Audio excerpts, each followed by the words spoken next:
This is a video I'm taking to help sell this Yamaha DX7. I'm going to describe briefly how it works, and hopefully you'll find it interesting enough to give me a call and inquire about buying it.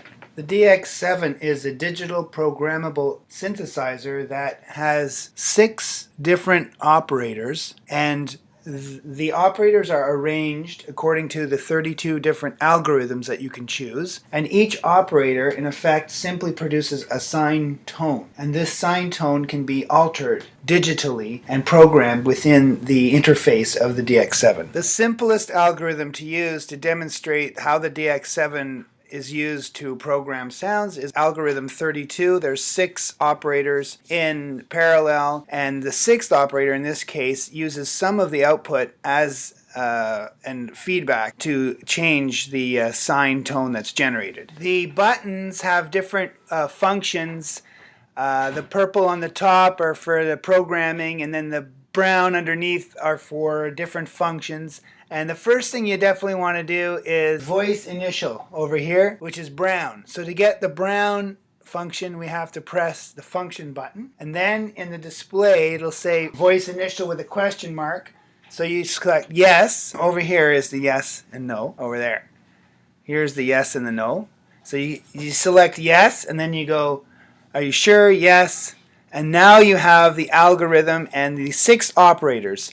You see the 6 ones here say that all 6 operators are on. Now, for demonstrations, we'll use operator 32, and you can change. The data entry is done by way of a slider here, which if I move it up and down, the algorithms go from 1 to 32, or you can use the yes, no to go up and down 1. So let's go to 32, and we can turn off. You can turn off and on the operators by the buttons here 1 to 6.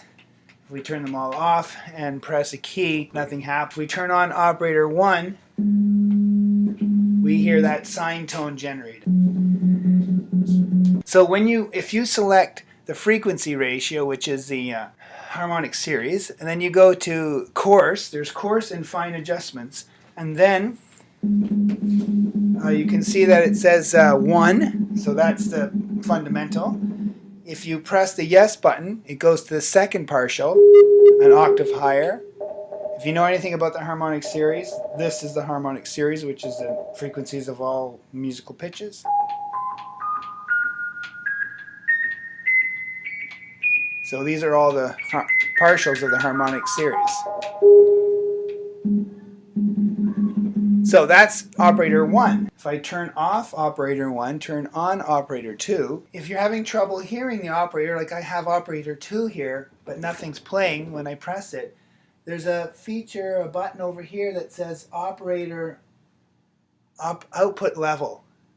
So if you look here, the output level was at 0. That's why we're not hearing anything. But if you use the slider or the buttons and increase that, now you can hear it. Okay, so using C, listening to algorithm 1, and the frequency being the first partial.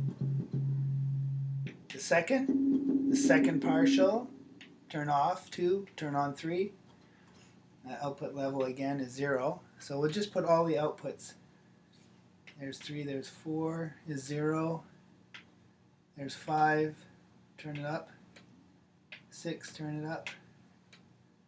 So there we go. Check all the output levels, make sure they're all up. Good. Now, so back to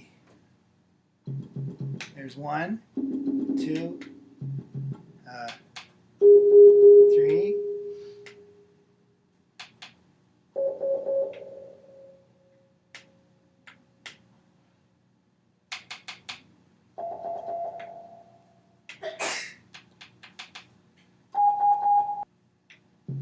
The 6 operators, oscillators, set to the 6 notes of the Harmonic Series. If we turn them all on, that's what you hear. The DX7 uses a lot of feedback in it. So if we just put on 6, and if you remember, number 6 had that feedback loop on algorithm 32. Now if we go to the feedback, which is here, number 8, feedback, you see that it's 0. Using the data entry slider, we can increase that.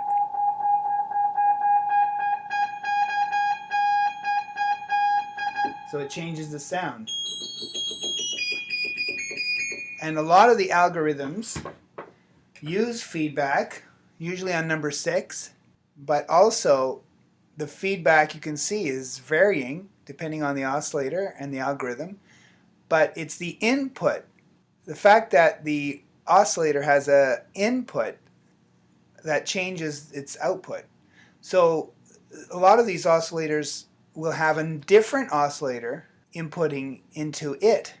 So the fact that an oscillator has another oscillator's input changes the tone.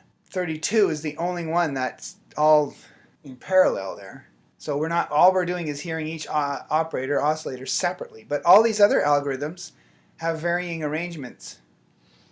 So let's listen to this sound with all 6 operators on. We'll turn off the feedback. So we have 6 sine tones, basically in parallel. But once we change the algorithm, which is number 7, press number 7, and now you see the algorithm listed as 32, and you'll hear the different tones that are produced just by changing the algorithm.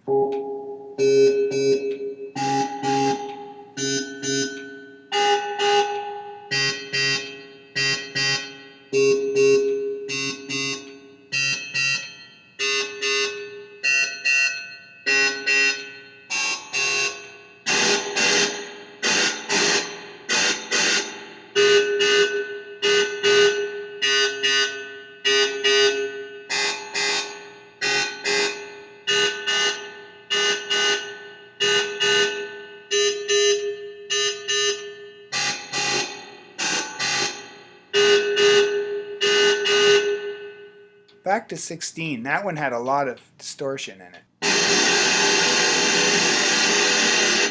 If we look at algorithm 16, we see that oscillator number 1 has 3 inputs into it. 16, 17, and 18 all have 3 different inputs into oscillator number 1. And that's why you get all that distortion. 16, 17, and 18. But if we turn off oscillator number 1, there's no sound at all because everything goes through oscillator number 1. Now I'm going to show you the envelope generator. This is the envelope generator. You can use it to generate an envelope for volume and for pitch. There's 4 levels and 4 rates that go from one level to the other. Level 4 is the first and the last level. Rate and level for the envelope generator, and that's just for volume. And you set that with 21 and 22, which I showed you over there. And if we check the levels, the volume starts off loud. Then it goes loud.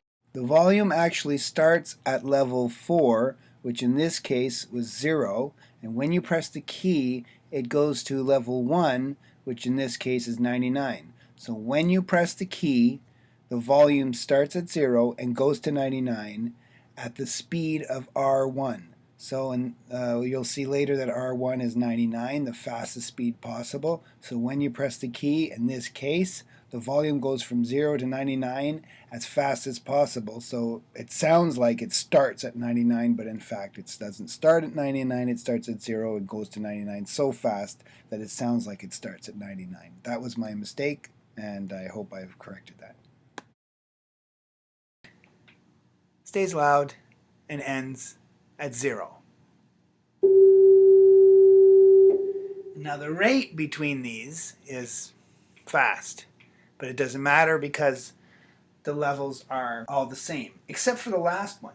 When the key comes off, then the level will go from L3 to L4 at the speed of R4. L3 is 99 and L4 is 0. So how fast? R4 is 99.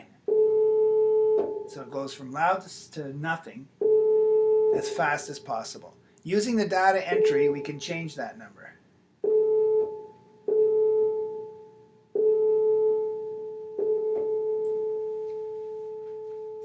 Much slower now to go to 0. Just for this next demonstration, I'm going to put the rate, the last rate, at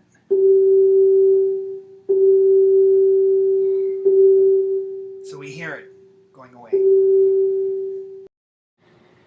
This next demonstration shows how we can use the envelope generator settings that we saw with volume, except apply it to pitch. And that's why I wanted to hear the note when I let go of the key, because the pitch can change once the key is let go. Pitch goes to 50, then to 50, and ends at 50. From 50 to 50, so fast or slow, it doesn't change it. It starts at L4, does a few different changes, and goes back to L4 when the key is off. Here we have L4, the level that the pitch goes to when you let go of the key, as 45, which is about a tone flat. So when we let go of the key, the pitch will drop at the speed of R4 down a tone. So it's going to go flat, but how fast will it get up to in pitch? Very fast, so you probably won't even hear it.